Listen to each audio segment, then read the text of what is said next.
On vous présente Dr Thierry Gandon, qui est médecin et directeur médical du réseau de santé du Bessin, président de CME du centre hospitalier de Bayeux, et qui va nous présenter un topo sur le parcours coordonné. Merci, bonjour à toutes et à tous. Et puis moi aussi, je remercie le comité d'organisation pour l'invitation. C'est toujours un plaisir, ces journées soins de support, même si la frustration, c'était de ne pas être là ce matin. Puis un autre plaisir, c'est de collaborer avec Janine Jeanvrin sur cette question du parcours coordonné. Et il a fallu nous-mêmes, pour nos deux topos, nous coordonner. Et c'est un peu le symbole de ce que l'on a entendu entre une infirmière hospitalière et une infirmière libérale. L'idée, c'était de parler du parcours coordonné en l'approchant à travers deux éclairages. Le parcours coordonné, on l'a vu, il peut se passer dans une structure hospitalière, et puis le parcours coordonné, il se passe aussi tout près des professionnels de premier recours sur le territoire que l'on dit de proximité. Donc moi, dans un premier temps, je vais vous parler de ça, et de toutes les questions que ça pose, et des perspectives. Et puis ensuite, Janine, elle, va aborder le même parcours, mais vu de son poste d'observation. Donc l'éclairage à partir d'un territoire de proximité, moi je le trouve intéressant parce que c'est le lieu de vie. Et on l'a vu tout de suite avec l'infirmière libérale, le lieu de vie, quand on est à l'hôpital, on n'imagine pas toujours ce qu'il s'y passe. Et pourtant, et on le sait aussi en termes de perte de chance, en termes de prise de traitement, en termes de tout un tas de choses, d'accès aux soins, parfois les plus beaux PPS sont faits et mis en échec parce qu'on ignore, on ne connaît pas le lieu de vie ou ce qui se passe de façon environnementale pour cette personne. Un enjeu, quand on dit parcours, alors c'est dans le monde de la santé, c'est très à la mode, la notion de parcours. Il y a toujours cette notion de recours, et en particulier en cancérologie, il va falloir aller chercher du recours pour le diagnostic, pour les traitements. Et puis, il y a le retour. Et c'est bien ça, souvent la difficulté, c'est à la jonction un peu du recours et du retour. Et on l'a encore entendu, les connaissances, je vais les chercher auprès du patient qui les a reçues là où il a été pris en charge. Donc, et que le classeur de liaison, même si je pense que c'est vraiment un outil indispensable, on voit que l'appropriation, il y a encore du travail. Mais il y a des défis, c'est que, alors, d'autant plus dans le parcours de cancérologie, c'est qu'il va y avoir parfois plusieurs lieux de recours, par exemple un hôpital général qui fait de la cancérologie, et un centre de radiothérapie qui, lui, est beaucoup plus loin, et donc plusieurs allers et retours. Donc là, en termes de coordination, là, on commence déjà à mesurer ce qui peut se passer, et c'est ça qu'on va essayer de toucher du doigt, concrètement. Alors pour éclairer le parcours coordonné à partir du territoire de proximité, sur quoi on peut s'appuyer ? On sait, il y a toute une politique nationale, Marisol Touraine a été citée tout à l'heure, la stratégie nationale de santé, il faut aller vers de la médecine de parcours. Les plans cancer, 1, 2, 3, on a commencé à poser les points contacts de ce parcours. On a une politique régionale actuellement qui nous parle du virage ambulatoire. Donc le territoire de proximité est concerné, le premier recours est concerné par ce virage ambulatoire. Bon, bien sûr, je m'appuie sur l'expérience du réseau de santé du Bessin, sur des expérimentations qui ont été menées en termes de coordination, avec des infirmières de coordination sur le parcours de soins en cancérologie, et aujourd'hui on parle des situations complexes. Et puis aussi 2 travaux de thèse, une qui avait été présentée ici, sur les soins de support, et une autre qui vient juste d'être soutenue, là, le 17 juin, sur la prise en charge des situations complexes, définition, place du médecin traitant, ses besoins, ses attentes. Mais le mieux, je pense que pour parler d'un parcours coordonné à partir d'un territoire de proximité, c'est parler d'une situation. Donc, Xavier la connaît déjà. Voilà. On va aller à Géfos-Fontenay. J'imagine que vous savez tous où ça se trouve. Et à Géfos-Fontenay, Paul, il a 73 ans, il est agriculteur, mais il est aussi pêcheur. Donc vous savez, ce sont ses bi-appartenants dans ce secteur-là. Et il est même apiculteur, Paul. Il est polyvalent. Paul, il est en milieu rural, très très grande précarité. Son épouse, il vit avec elle à domicile, elle a fait un AVC, elle est lourdement handicapée et par ailleurs une insuffisance cardiaque qui à tout moment peut décompenser. Et puis un fils qui est chez eux, qui est au chômage, problème d'addiction à l'alcool. Les autres enfants sont éloignés géographiquement. Ce que l'on sait, c'est qu'ils ne s'entendent pas. Voilà. Alors, vous allez me dire, oh là, il a été chercher une situation... Non. Non, non. C'est... Voilà.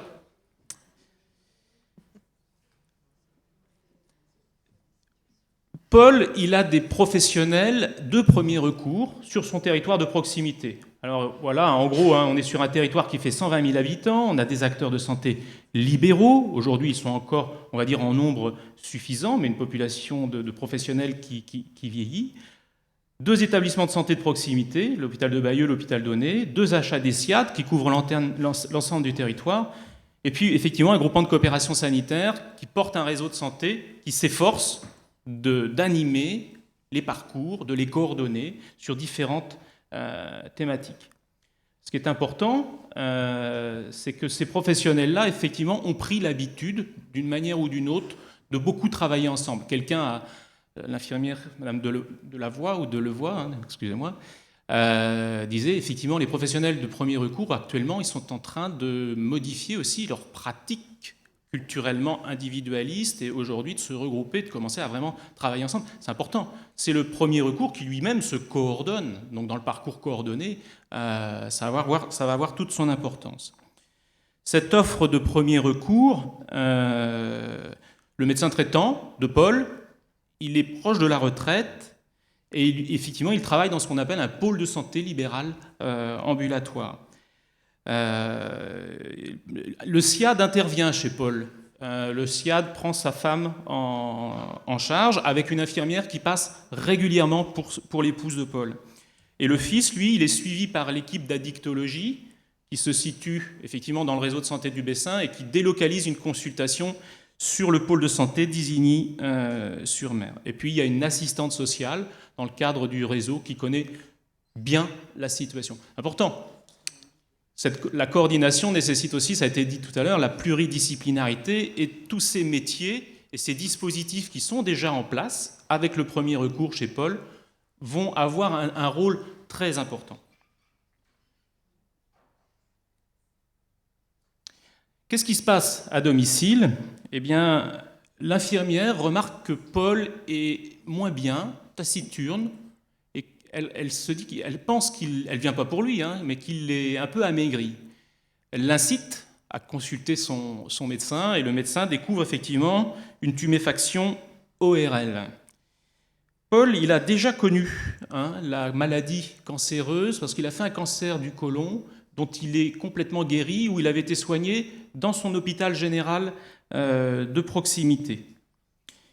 Il va falloir organiser une hospitalisation brève parce qu'il n'a pas envie d'aller à l'hôpital, et surtout une hospitalisation de ce qu'on appelle temporaire, ou un hébergement temporaire pour son épouse. Rien que ça, c'est toute une organisation, parce qu'on sait que le fils, lui, va se retrouver tout seul à la maison, et que probablement, ça ne va pas être les conditions idéales avec la problématique qu'il a.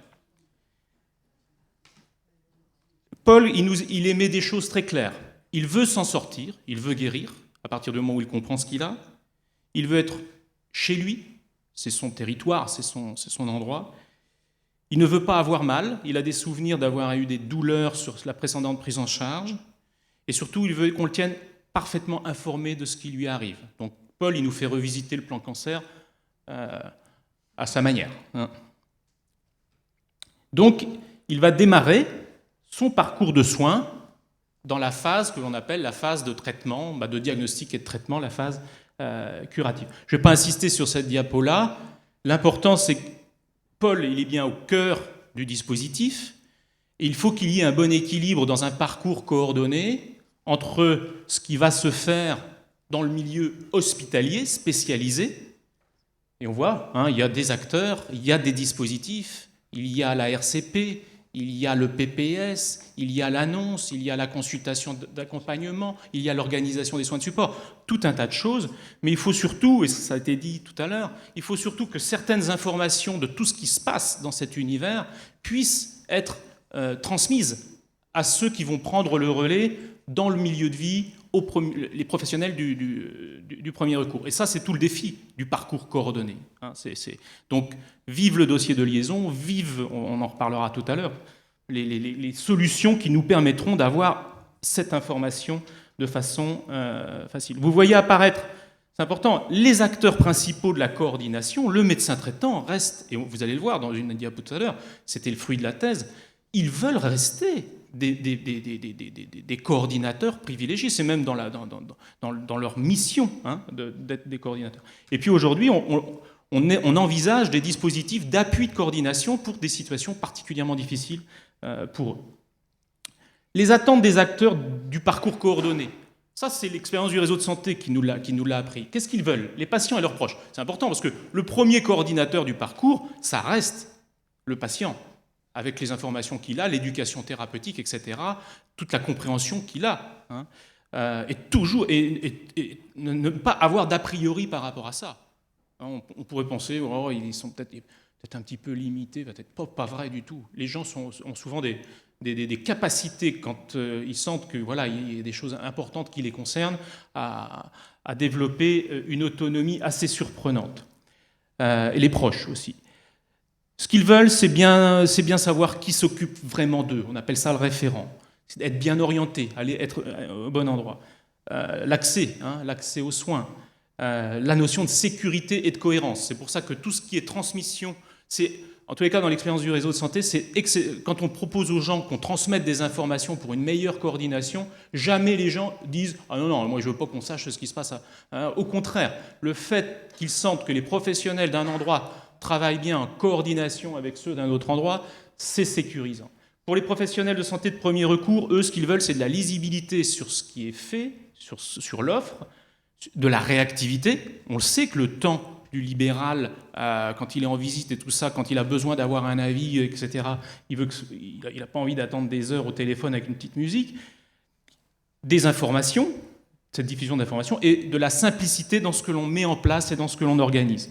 Et puis ceux qui sont plutôt en établissement, c'est d'avoir des visibilités territoriales. Moi, j'imagine bien que pour un centre régional, c'est compliqué de savoir quelles sont les offres sur chacun des territoires de la basse Normandie.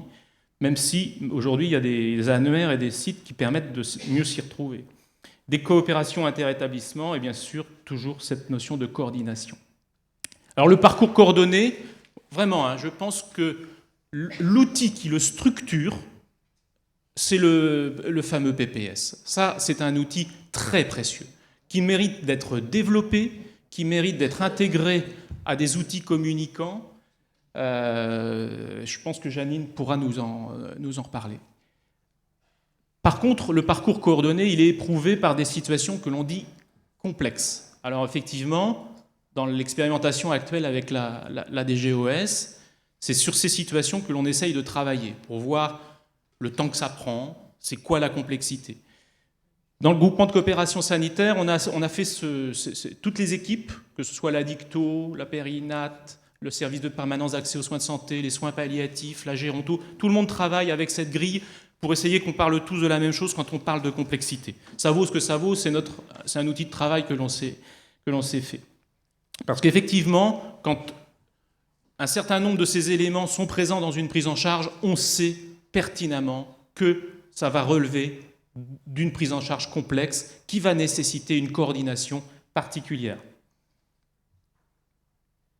Alors, par rapport à ça, si on parle de complexité, vous l'avez vu, quand je parlais de Paul tout à l'heure, déjà, on subodore que ça va quand même pas être simple.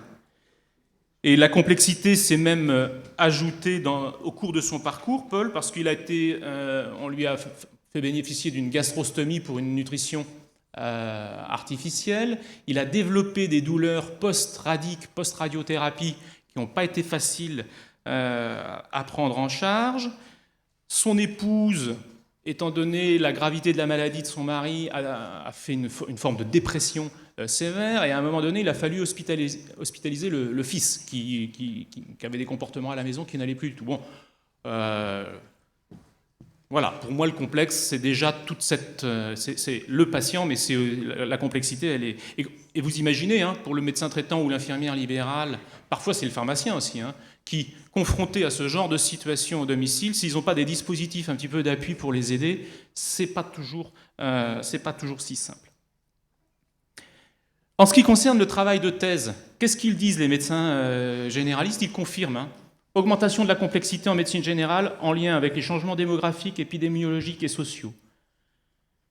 La complexité d'une situation varie avec la singularité de la prise en charge du patient, la spécificité du parcours de santé, les particularités du territoire, l'expérience et le mode d'exercice, leur mode d'exercice.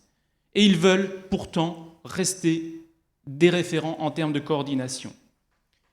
Les constats, c'est qu'ils manquent de temps, ils n'ont pas le temps. Globalement, quand ils sont sur des situations complexes, ils reconnaissent, on n'a pas le temps de le faire. Pour tout ce qui est évaluation globale, initiale et réévaluation, là aussi, ils sont en difficulté. Manque d'expertise dans certains domaines, et en particulier le domaine social. Manque de connaissances et de ressources sur les ressources existantes et des problématiques de communication. Bon, voilà, c'est très résumé, mais c'est pour illustrer. Et leurs attentes, c'est de temps en temps avoir de l'appui pour l'évaluation globale et la coordination au plus près du lieu de vie, des outils simples et rapides, surtout ne pas mettre des nouveaux dispositifs, parce qu'ils disent, attendez, on est en train de nous pondre des trucs de droite et de gauche, mais on a du mal à les intégrer, mais plutôt réadapter, ça je trouve ça intéressant, réadapter des choses existantes vraiment au plus près de notre pratique d'aujourd'hui. Ça, je crois que c'est vraiment à entendre. Et puis, autre souci, c'est quand même la notion de la rémunération de des temps de coordination sur des prises en charge complexes. Effectivement, le paiement à l'acte ne convient pas à ce type de pratique. Ensuite, le parcours coordonné, ça va nécessiter donc une coordination à posologie variable. En fonction du niveau de complexité, eh bien, il va falloir mettre des dispositifs de coordination qui vont être différents. Quand on est sur des niveaux relativement simples, heureusement, hein, il y a des parcours qui sont extrêmement simples. Là, je dirais que c'est une coordination naturelle. C'est le patient, c'est le médecin traitant, c'est l'oncologue. Ça, c'est de la coordination, on va dire, naturelle. Niveau 2, il y a des problèmes ponctuels qui se posent. Ça reste une coordination naturelle, mais effectivement, c'est l'accès à un avis assez rapide, c'est l'accès à une compétence de soins de support, etc., etc. Et quand on est sur des situations vraiment complexes, un petit peu comme celle de Paul, là, effectivement, le fait qu'il y ait des dispositifs d'appui de coordination, soit dans le centre référent, soit au plus près du médecin traitant, bien sûr, ça participe à la bonne mise en œuvre du PPS. Et puis, il y a des situations extrêmes, avec des gens qui sont en refus de soins, etc. Là, heureusement, ça reste des cas un petit peu exceptionnels, mais ça nécessite aussi des appuis de coordination pour se concerter très, très vite. Les perspectives autour du parcours coordonné, parce que ce qu'il faut, c'est se projeter, et puis je pense que c'est le but des journées régionales, il faut essayer de voir vers quoi on va aller. Déjà, les organisations des professionnels de premier recours sont en train de changer. Donc on va certainement pouvoir les parcours, les travailler différemment avec eux. Les structures de soins ambulatoires, donc HAD, SIAD aussi. Le monde des HAD et des SIAD bouge, même s'ils sont sur des problématiques de financement. Les dispositifs d'appui et de coordination, c'est important de les fédérer sur les territoires. C'est peut-être ça qui manque encore aujourd'hui. L'information sur l'offre de proximité, je pense qu'il y a des gros efforts qui sont faits actuellement dans ce domaine-là. L'organisation des chemins cliniques dans les établissements, des parcours de soins et des soins oncologiques de support. Janine, je pense, nous en parlera. L'enrichissement et la communication du PPS, c'est un élément structurant. Il faut absolument l'enrichir de tout un tas d'éléments et surtout pouvoir le diffuser. Alors effectivement, est-ce que ce sera à travers le DMP? Est-ce que ce sera à travers le dossier communicant de cancérologie? Avec le système d'information et de coordination dont le GCS Télésanté est porteur actuellement? Avec les techniques d'information et de communication, la téléconsultation, est-ce qu'il y a peut-être des visioconférences pour certains staffs, etc. Oui, certainement, qu'il y aura des choses qui vont bouger dans tout ça. Anticipation des situations à risque et repérage des situations complexes, essentielles. Et ça, je crois que le travail qui a été fait dans le cadre du réseau OncoBN sur les outils de repérage, d'anticipation, et qui sont repris, ça c'est vraiment un travail intéressant à s'approprier, tous, là où on travaille. Mobilisation des dispositifs de coordination, donc il faut bien les connaître, et en appui du médecin traitant, de l'oncologue référent. Ça, je crois que c'est essentiel, que ce soit toujours des binômes qui soient dans cette coordination. Et puis, il va y avoir tout un champ qui va être, de toute évidence, l'évolution des compétences. On voit, il y a des masters de coordination. Alors, je ne sais pas si c'est ça la solution, mais on voit bien qu'il y a des choses qui se passent. Évolution des compétences, des métiers. Le métier de médecin généraliste, je pense, va vivre des vraies mutations dans les années à venir. Des pratiques collaboratives, coopératives, des rémunérations, je pense qu'il faudra... Et puis aussi de la cancérologie, on en parlait avec Jeanine tout de suite. Là. Demain, avec la cancérologie les traitements oraux à domicile, tout un tas d'autres questions en termes de parcours vont se poser. Alors on l'a perdu un peu de vue, notre Paul, là. Je voudrais revenir à Paul. Paul, il arrive au moment de sa phase dite de rémission, donc c'est toute la partie aussi à travailler en termes de coordination, c'est le PPAC, l'après-cancer. Son épouse est décédée, et ça c'est un choc énorme pour lui. Il l'a accompagné jusqu'au bout dans le cadre de l'HAD qui intervenait.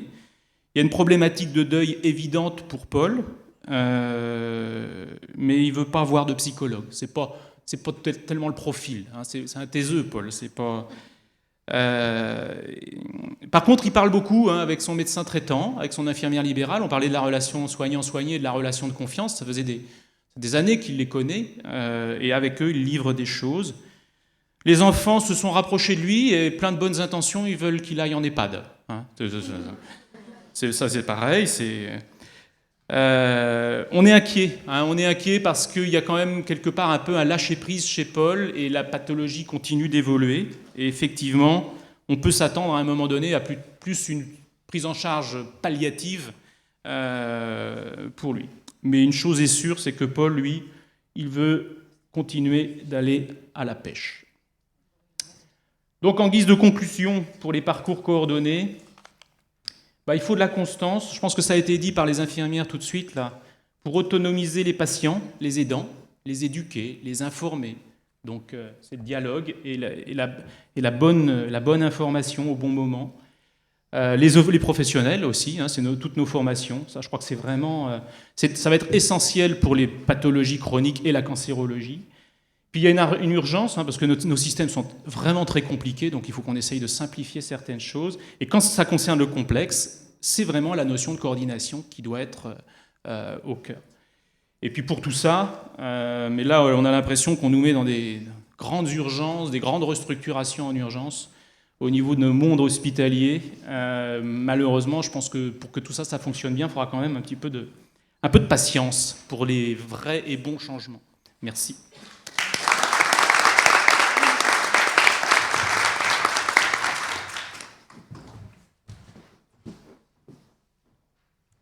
Je vais prendre le relais de Thierry, mais à partir en fait d'une unité, d'un centre à visée régionale. Alors donc moi aussi je suis toujours ravie de partager le travail, déjà ce qu'on fait bien entendu, mais aussi de voir qu'il y a encore beaucoup de points à améliorer. Et je remercie aussi le comité d'organisation de m'avoir proposé de les rejoindre. Alors oui, le parcours coordonné, éclairage à partir d'un centre spécialité à visée régionale. Donc je vais partir de ce que nous faisons, parce que ce n'est pas que l'infirmière coordinatrice, vous le savez bien, un soignant tout seul, ça n'existe pas, parce qu'elle coopère, elle collabore avec toutes les équipes de soins. Alors, donc, le diaporama.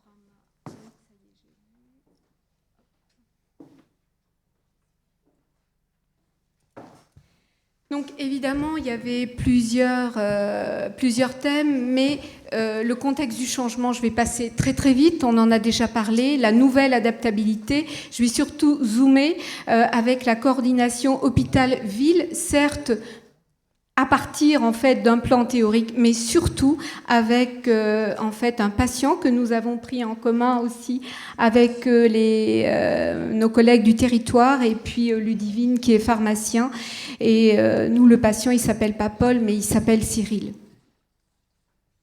Alors, c'est vrai qu'on est tous d'accord de développer des nouvelles prises en charge, qu'elles soient plus graduées, c'est vrai, plus structurées. Et Thierry, tu parlais aussi des chemins cliniques, et c'est vrai, c'est aussi notre objectif à Blackless de le faire. C'est pas encore fait, mais pour que ce soit mieux coordonné entre l'hôpital et la ville. Mais ce qui n'empêche pas d'améliorer tous nos échanges d'informations. Laissez-moi, je suis petite, là, comme ça c'est mieux. Les informations, évidemment, pour une prise en charge adaptée aux patients de qualité, mais aussi pour nous, pour renforcer notre rôle et la valeur de chaque acteur de soins pour notre qualité de vie aussi, on en a parlé ce matin. Il y a des facteurs d'évolution qui vont impacter les métiers de soins. Thierry en a déjà parlé, je vais passer très vite et les faire évoluer. Il y a demande de soins, offre de soins, ça on en a parlé, le vieillissement de la population, c'est surtout après 2020 que l'effet grande dépendance se fera sentir et il y aura des personnes âgées, donc de plus en plus, d'oncogériatrie. Mais aussi la demande des personnes avec une demande accrue pour être considérées comme des acteurs de leur propre santé. Leur droit à l'information, parce que l'information, c'est pas seulement à la consultation d'annonce, c'est tout au long du parcours de soins, et à la transparence reconnue, participer à la décision et au processus de soins. Évolution de l'offre de soins, je passe, Thierry en a déjà parlé, avec l'évolution notamment des métiers, dont les métiers infirmiers, avec les pratiques avancées, avec entre les infirmières cliniciennes, ce que parle le plan Cancer 3, mais aussi la coordination. On en parlait déjà dans le plan Cancer 1, voire Cancer 2, et l'évolution des parcours de soins. Je passe, nouvelle adaptabilité, plan Cancer 1, plan Cancer 2. D'ailleurs, nous sommes aussi appuyés d'une première expérimentation de coordination de soins. Grâce au coordinateur, ça a été en 2010. Il y a eu des résultats dont je passe, mais sauf que quand même, il y a des points qui restent à approfondir. Et c'est vraiment le thème de ce dont on parle. C'est la coordination des différents acteurs de prise en charge qui doit être améliorée et le PPAC. C'est ce qu'on a déjà dit ce matin. Voilà. Donc, je suis passée très vite. Et là, il nous reste quand même... combien il reste de temps ? Ah bon, je prends mon temps. Bon, il y a d'autres intervenants qui viennent. Zoomer sur la coordination hôpital-ville, certes, mais aussi ville-hôpital. Donc depuis 2010, grâce à la première expérimentation cancer au centre François Baclès, il y a eu la mise en place d'une mission en fait nouvelle qui est d'infirmier coordinateur. Mais évidemment, l'infirmier coordinateur, comme je vous l'ai dit, il n'est pas tout seul. Il collabore avec les équipes de soins à l'hôpital, mais aussi les équipes de soins du territoire du patient. Donc en fait, aujourd'hui, notre rôle, il part après le PPS. Donc, c'est-à-dire qu'on nous demande déjà le PPS, il est déjà tracé. Et aujourd'hui, ce qu'on aimerait, c'est de venir avant le PPS. C'est-à-dire que finalement, à partir du moment qu'il y a en fait un diagnostic, pour que le PPS puisse se mettre en place, savoir ce qui se passe aussi sur le territoire en fait du patient. C'est-à-dire relever toute prise en charge globale avec les complexités aussi à la maison. Donc aujourd'hui, on ne prend pas soin de tous les patients qui bénéficient en fait d'un PPS à Baclès. On nous demande de prendre soin des patients aux parcours les plus complexes. Donc Thierry en a parlé, mais nous, ce n'est pas tout à fait les mêmes complexités. Complexité physique. Complexité physique, ça peut être par exemple un patient qui a un sarcome. Certes sarcome, mais parce qu'il a aussi en fait une chimiothérapie avec des effets secondaires très importants qui peuvent aussi invalider des différentes fonctions, par exemple la fonction rénale. Donc aujourd'hui, on prend soin de tous ces patients qui ont un sarcome Parce qu'après la chimio, c'est convenu comme ça, on les appelle pour savoir s'ils ont des nausées ou des vomissements. Et s'ils ont des nausées et des vomissements, qu'est-ce qu'on fait avec le médecin généraliste ou le médecin en fait référent? Et à ce moment-là, on peut aussi prévoir une réhospitalisation. Mais ça peut être aussi tous les patients avec des comorbidités. Par exemple, un cancer gynéco et une patiente qui a une sclérose en plaques avec paraplégie. Complexité aussi psychologique, avec des antécédents de dépression, entre autres, voire psychiatrique, où là, il y a en fait du lien très important avec le psychiatre de ville, par exemple, ou le CMP. Complexité sociale, ce n'est pas que complexité sociale. Parce que complexité sociale, il y a aussi nos collègues, les assistants sociaux, qui prennent très bien en charge et qui font le relais avec les assistants sociaux du territoire. Mais c'est en plus de la complexité psychologique ou physique, familiale. Oui, par exemple, une patiente qui a un cancer du sein, qui est seule avec 2 enfants. Là aussi, on prendra soin. Et ou spirituelle. Alors, en fait, de manière globale, qu'est-ce qu'elle fait, l'infirmière coordinatrice ? Elle va relever, en fait, toute cette prise en charge. Elle va coordonner les informations avec les différents intervenants, les intervenants aussi du centre François Baclès, mais bien entendu, tous les intervenants extra-hospitaliers. Pourquoi ? Pour que le PPS garde, en fait, sa structure optimale. Le PPS, certes, que ce soit radiothérapie, chimio, radiochimio, etc., mais aussi avec tous les soins de support. Parce qu'aujourd'hui, le PPS, c'est vraiment tout ce qui est thérapeutique. Mais l'idée, ce serait d'y associer aussi les soins de support. Et puis, qu'est-ce qu'on fait ? Aussi, ce qu'on aimerait dans les chemins cliniques, ce qu'on fait quand même déjà, c'est de prévenir les écarts prévisibles de ce processus de prise en charge du parcours de soins. Paul en parlait tout à l'heure, quand tu disais, en fait, 7 jours ou autres après la chimio, il y a un risque d'aplasie. Donc on sait qu'à ce moment-là, il va falloir aussi repérer et transmettre aux patients. Repérer les moments critiques du parcours, il n'y a pas que celui-ci. Alors qu'est-ce qu'on fait à ce moment-là ? On met à disposition toutes les ressources requises auprès des équipes. Auprès des équipes, pourquoi ? Pour faciliter aussi leur contribution. Et qu'est-ce que c'est comme les ressources ? C'est d'envoyer le PPS, même si le PPS, il est envoyé d'emblée au médecin traitant. Mais c'est d'envoyer le PPS, les fiches chimio, par exemple, ou autres, aux autres acteurs de territoire, les infirmiers libéraux et le pharmacien.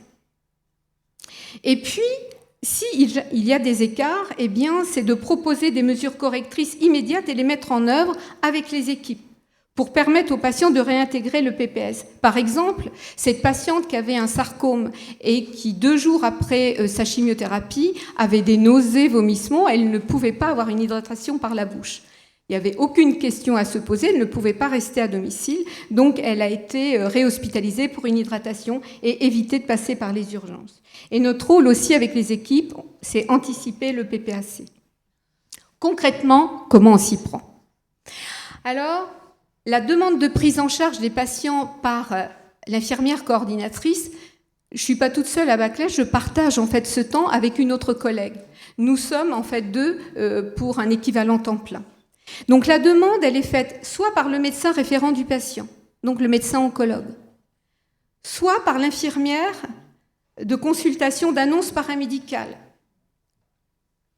Systématiquement, quand le patient le souhaite, le classeur de liaison, en fait, est remis. Et déjà, dans le classeur de liaison, nous, on a déjà différents numéros de téléphone. Mais si on a une demande, en fait, par l'IDO de consultation paramédicale, systématiquement, il y a une RCP, avec les activités transversales en oncologie, soins de support. Soit c'est demandé aussi par nos collègues des équipes de soins, c'est-à-dire le PPS est déjà enrayé et il y a une problématique au cours du PPS. Donc nos collègues de services de soins, mais aussi médico-techniques, par exemple en radiothérapie. Par exemple, les patients ORL, on sait très bien qu'à un moment donné, il y a souvent, en fait, même si c'est anticipé avec une sonde nasogastrique ou une gastrostomie, il y a souvent des soins de bouche, en fait, qui sont altérés. On nous appelle à ce moment-là, et puis là, on découvre qu'il y a une complexité, en fait, familiale, hein, et on intervient. Mais aussi, et c'est très rare, les acteurs de soins du territoire patient, parce que peut-être on n'est pas assez connu. Alors, ça, on va en fait le mettre en valeur par un cas clinique. Par exemple, le cas clinique de Cyril. Cyril, il avait 45 ans. C'est le médecin référent qui nous a demandé, en fait, de rencontrer ce patient. Pourquoi le médecin référent nous a demandé de le voir? Parce qu'il y avait beaucoup de complexités. D'abord, les complexités physiques. En octobre 2014, découverte d'un cancer de la vessie, multiples métastases osseuses avec une hépatite C en fait active, des douleurs osseuses très très importantes qui étaient difficiles à gérer parce qu'il était sous méthadone, on y reviendra tout à l'heure. Il avait une chimiothérapie qui n'apportait pas trop d'effets secondaires, mais fallait qu'il soit en hospitalisation de semaine et pour lui c'était trop difficile, il avait 5 cures de chimio. Des complexités psychologiques, parce qu'il était très angoissé face à l'annonce du mot cancer et la peur de la mort. Intoxication alcoolo-tabagique, il est antécédent de toxicomanie à l'héroïne depuis l'âge de 18 ans. Et il avait arrêté il y avait 3 ans, à 42 ans, et là très soutenu par le médecin traitant. Et il fumait du cannabis. Des complexités socio-familiales, Cyril vit seul à ce moment-là, il est au chômage, il a des difficultés financières. Il est séparé de la mère de ses enfants, mais il a une très très bonne entente. Il a 2 filles, 8 et 14 ans, qui vivent chez la mère, mais il y a une très bonne entente aussi avec elle, et d'ailleurs, il participe en fait aux activités scolaires. Et il est aussi considéré comme aidant de sa maman, qui a fait un AVC. Alors, donc voilà, on nous propose en fait de prendre soin de ce patient. On prépare l'entretien initial, mais l'entretien initial, il sera seulement en fait posé si on a l'accord du patient. Donc pour cela, on appelle le patient, il était d'accord, Cyril. Donc on a un travail d'anticipation important, bon, bien sûr la lecture du dossier, mais aussi à ce moment-là, on contacte les acteurs de soins du territoire, hein, pour dire d'abord qu'on existe, pour dire d'abord aussi nos numéros de téléphone, hein, on a une ligne directe, et puis pour connaître aussi mieux le patient, pour savoir comment on peut faire pour que le PPS soit le plus optimal possible. Et puis on rencontre le patient, et là, je l'ai rencontré il était pas au tout début de sa chimio, il était en hôpital de jour, et je l'ai rencontré avec ma collègue assistante sociale. Donc évaluation globale, je vous passe ce que c'est une évaluation globale, on en a parlé ce matin, et les besoins en soins de support. Mais je lui repose pas toujours les mêmes questions, parce qu'il avait déjà vu ma collègue de consultation d'annonce.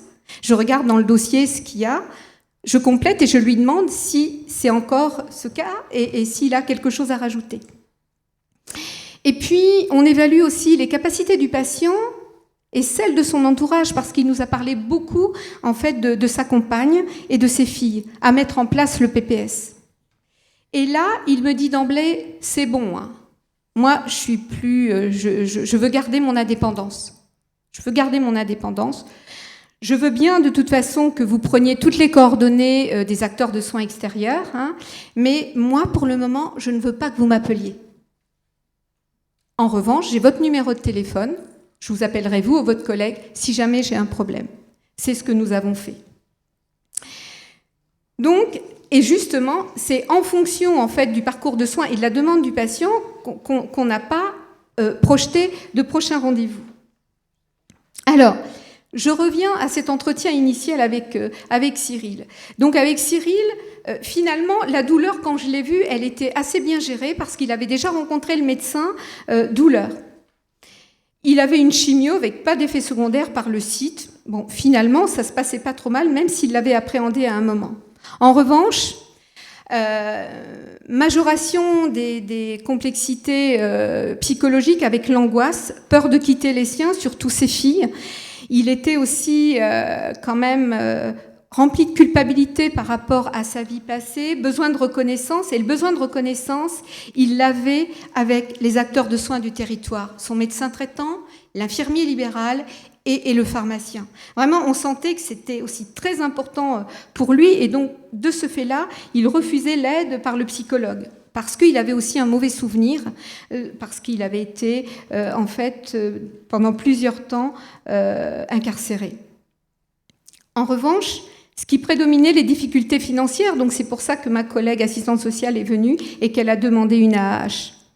Elle lui a proposé aussi des aides complémentaires, y compris une aide ménagère qu'il a refusée, parce que c'était une honte pour lui. En plus, les plateaux repas, il n'en voulait pas, les voisins allaient voir, et ce n'était pas possible. On apprend qu'il ne sait pas lire ni écrire, donc comment faire aussi pour faciliter tout ça. Et là, il veut bien quand même, en fait, que j'appelle sa femme pour lui présenter le parcours, mais pas pour autre chose, hein. Pas pour une aide. Oui, je me dépêche, Stéphane, j'y vais, vite. Donc, on récupère tout ça, on coordonne. Qu'est-ce qu'on fait? On renforce l'approche du partage qui fait quoi.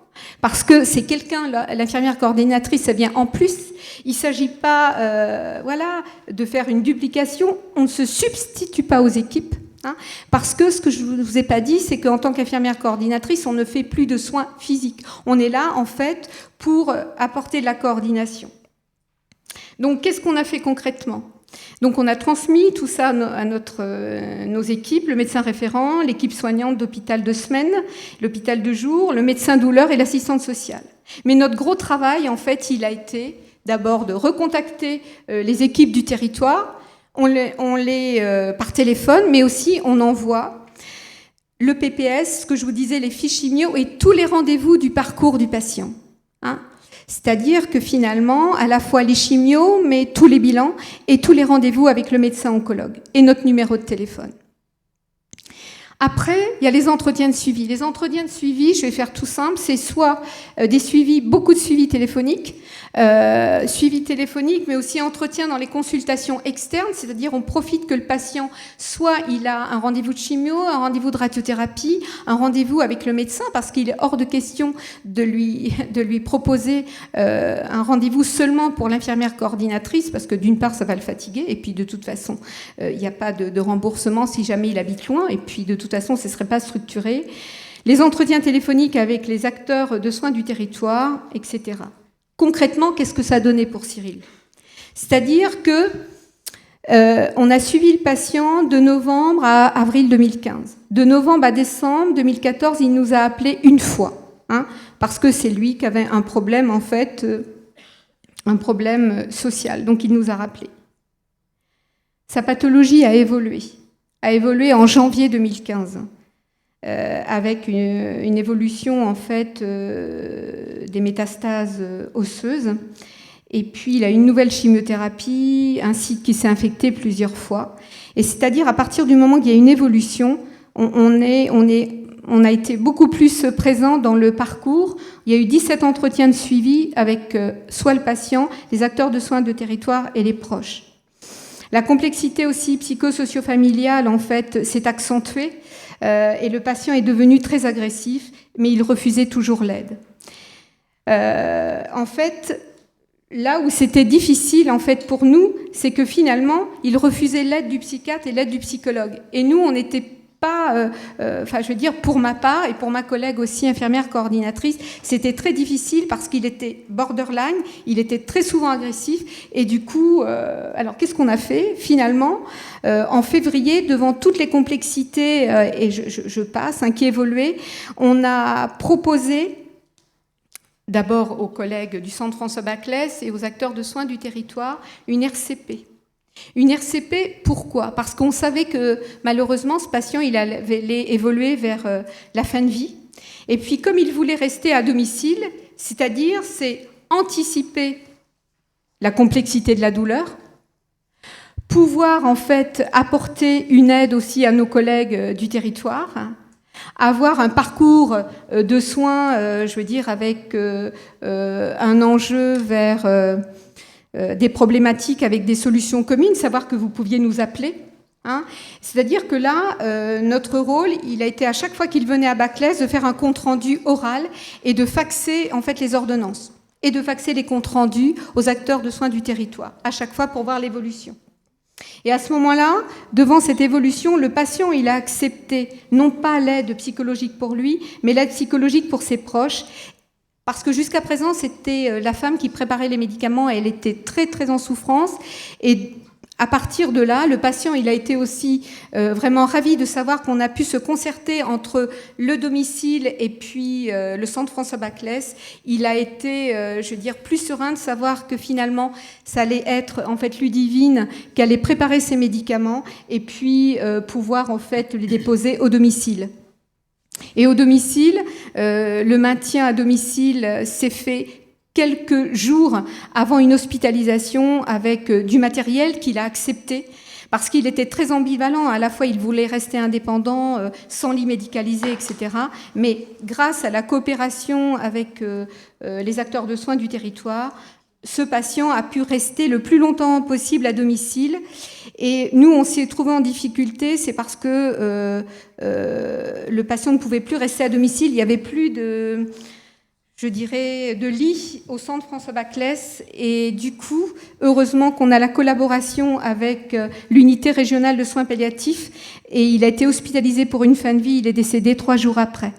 Après, il y a eu la nécessité d'un débriefing avec les acteurs de soins du centre, les acteurs de soins du territoire, le médecin et l'entretien téléphonique avec la compagne du patient pour l'aider aussi dans son processus de deuil.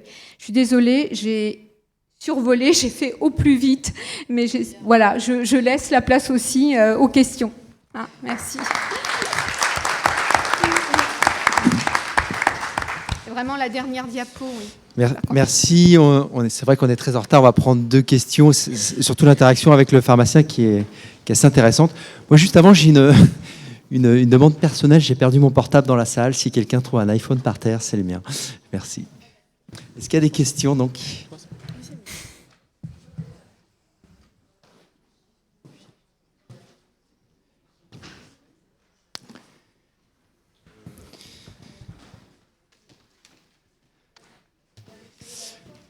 Oui.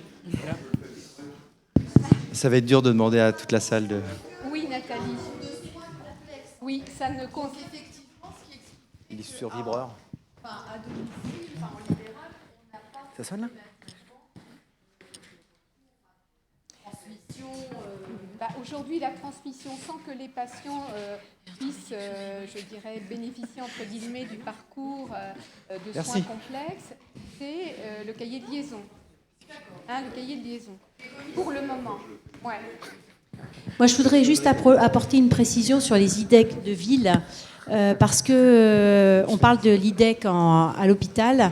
L'ARS avait fait un appel à projet pour qu'il y ait des dossiers déposés, pour qu'il y ait des IDEC de ville. J'ai participé à un projet, on a beaucoup travaillé, j'étais pas la seule, on était tout un groupe pour s'entendre dire à la fin que notre dossier était super, mais que les budgets étaient arrêtés.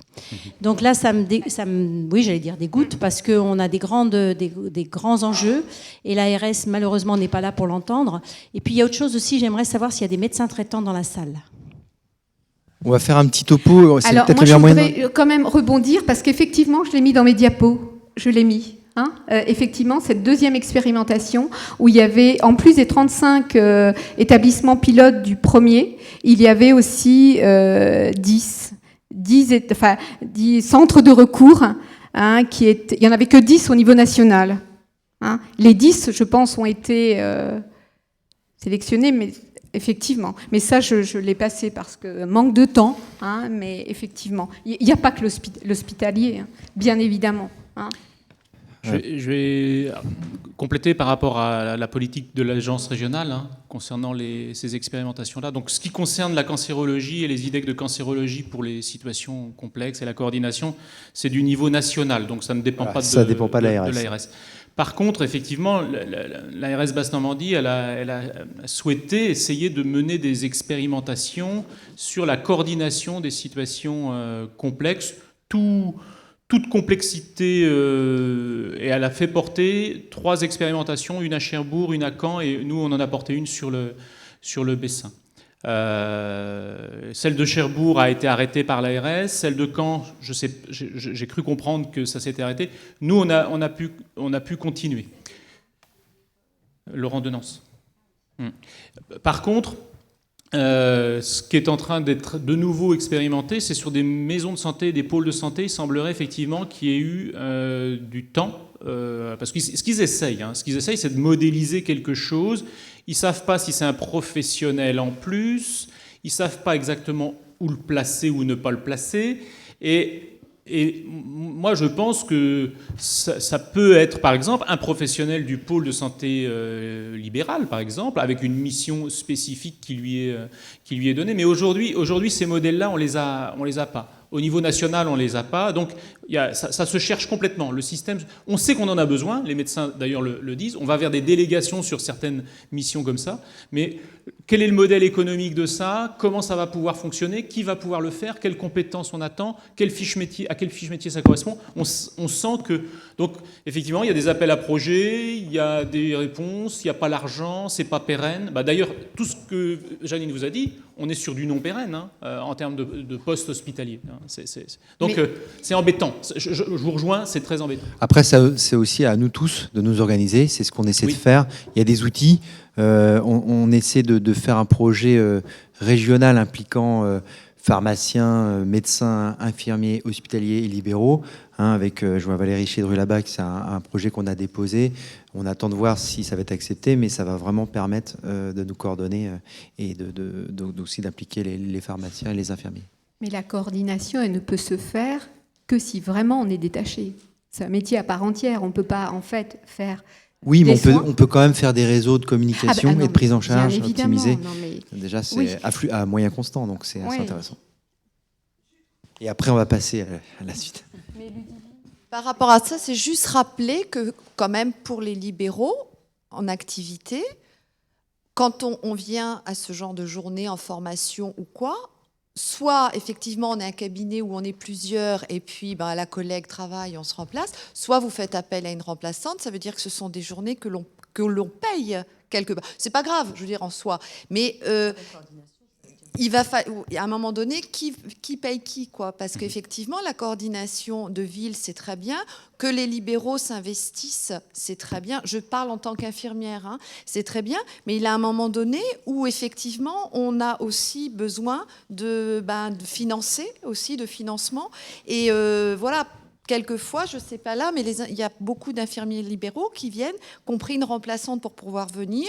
C'est super, ça prouve leur investissement. Mais du coup, sur le nombre qu'il peut y avoir, il n'y a pas tant de monde que ça, quoi. Je crois que ça pose aussi ce problème-là. On ne peut pas systématiquement tout nous demander gracieusement. Ouais. Non, mais parce que c'est ça aussi le problème. On va... Désolé, mais on est vraiment beaucoup en retard. Mais on peut peut-être reprendre à la fin, si vous voulez, pour ceux qui restent. On peut, dans la conclusion. Vous avez positionné un modèle avec le médecin traitant qui était le coordinateur et un modèle avec Mme Gendrin qui est l'infirmier coordinateur. C'est deux modèles différents que vous avez présentés. Oui. Donc en fait, ce qui m'intéressait, c'est de voir dans la prospective quel était celui qui était le plus susceptible d'être mis en place. Et en fait, dans un cas, vous évoquez la dimension du médecin référent, médecin généraliste référent qui n'a pas le temps forcément d'être à la coordination. Dans l'autre cas, vous évoquez la dimension de la coordination qui est un temps à part et qui nécessite une personne extérieure pour pouvoir faire la synthèse entre les différents acteurs. Je crois qu'il y a des paradigmes qui sont très différents. Oui, mais justement le but c'est d'échanger, de faire un état des lieux et après de se coordonner.